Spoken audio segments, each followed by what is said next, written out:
ประเทศไทยนะคะตอนนี้ก็เข้าสู่หน้าร้อนอย่างเป็นทางการแล้วนะคะทุกคนก็รู้กันว่าประเทศไทยนะคะเรามีแค่3ฤดูค่ะร้อนมากแล้วก็ร้อนที่สุด ก็วันนี้นะคะเราก็เลยจะมาบอกทุกคนนะคะเคล็ดลับในการดูแลตัวเองในหน้าร้อนนะคะจะได้ไม่ป่วยกันใช่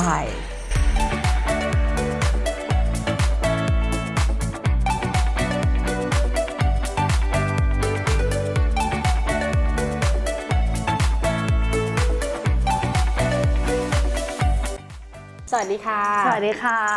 ก็ต้องบอกว่าเทปนี้นะคะเป็นรีเควสต์เลยเพราะว่า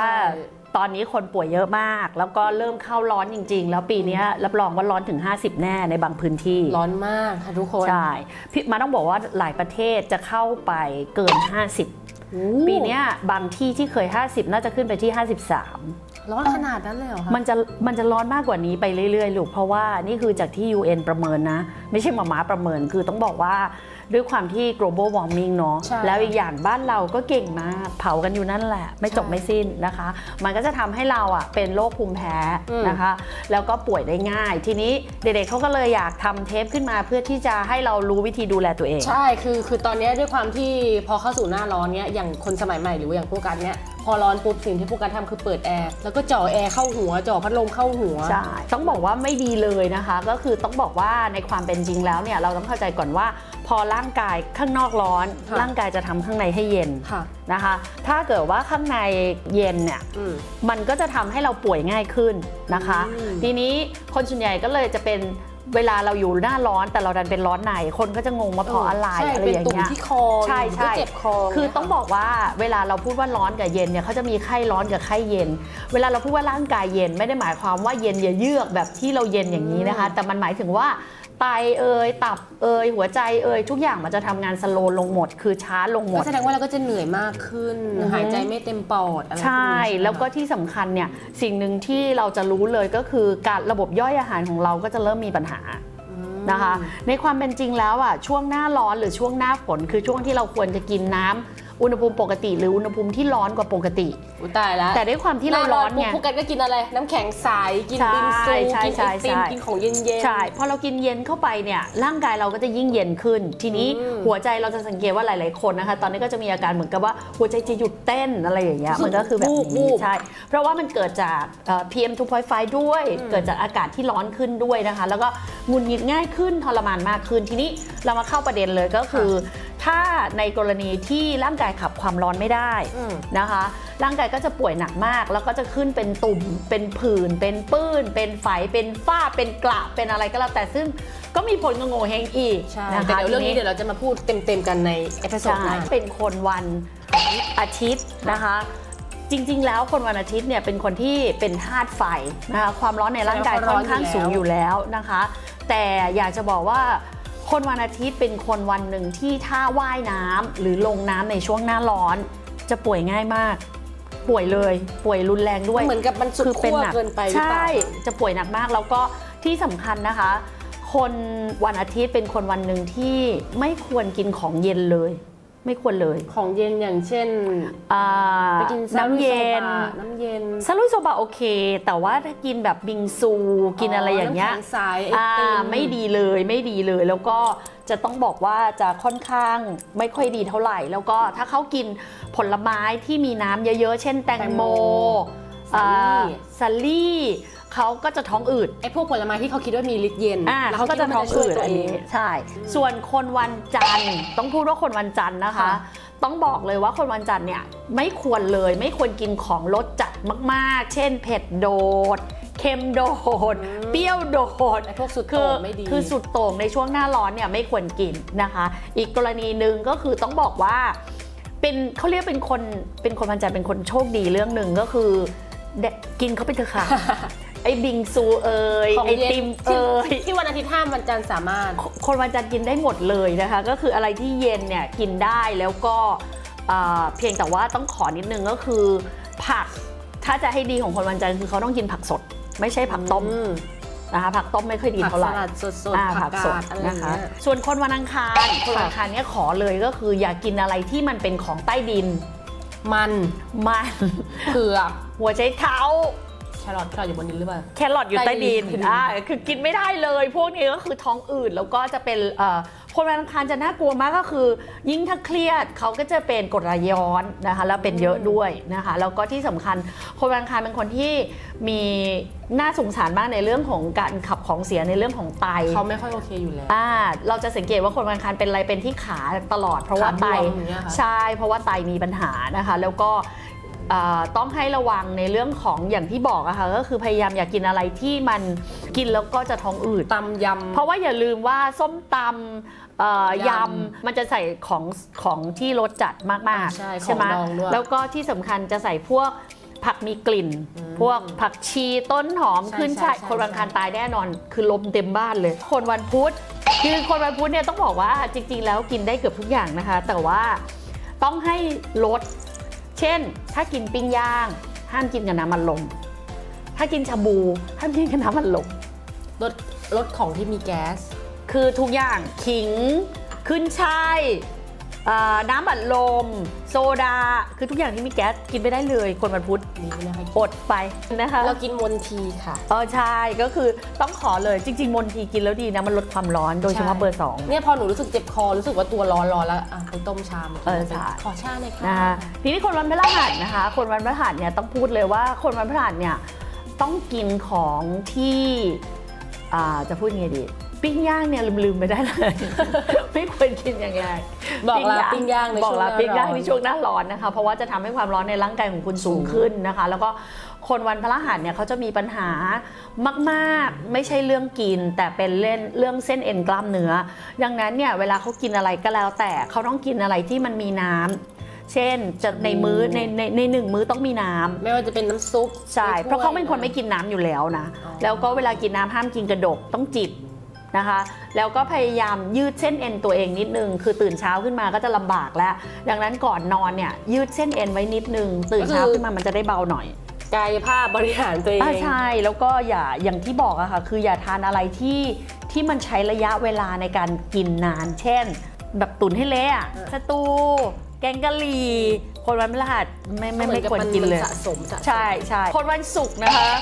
คนวันศุกร์เนี่ยขอบอกเลยว่าพยายามอย่ากินอะไรประหลาดนะคะเช่นการกินของที่ไม่คุ้นเคยนะคะจะทำให้ท้องเสียหรือท้องเขาเรียกอะไรอะ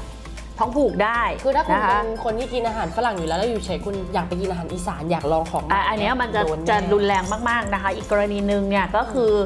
อย่าดำริอะไรประหลาดเช่นเวลากินเนี่ยไม่ใช่ทำเป็นพระคือเทมันรวมทุกอย่างเนี่ยคนวันศุกร์ก็จะกินไม่ได้ของทอดของหวานระงับนิดนึงมีได้บ้างแต่ก็อย่าเยอะคนวันเสาร์เนี่ยบอกเลยว่างดจริงๆเลยคืองดการกินถั่วนะคะงดการกินของที่ทำให้เกิดลมงดการกินของที่มีน้ำเช่นต้องกินของแห้งๆอ่ะไปกินปิ้งย่างได้แย่งคนมาพลาดไปกินปิ้งย่างได้นะคะพยายามอย่ากินชาบูพยายามอย่ากินอะไรที่มันมีน้ำเยอะๆเพราะร่างกายตัวเองจะไม่ไหวกินเป็นข้าวอย่างเงี้ยเป็นข้าวราดข้าวธรรมดาไม่ต้องมีซุปไม่ต้องมีซุปได้แต่ห้ามราดข้าวห้ามราดข้าวแล้วก็อย่ากินอะไรที่มันเป็นน้ำจริงๆอ่ะนึกออกปะราเมงก๋วยเตี๋ยวเนี่ยไม่ควรไม่ควรไอ้พวกที่เป็นแป้งที่ทำจากน้ำทั้งหมดกินไม่ได้เลยถ้ากินก็กินพวกมักกะโรนีหรืออะไรที่เขาแห้งๆมาแล้วอ่ะแล้วเอามาต้มใหม่แต่ว่าไม่ใช่ว่าเอา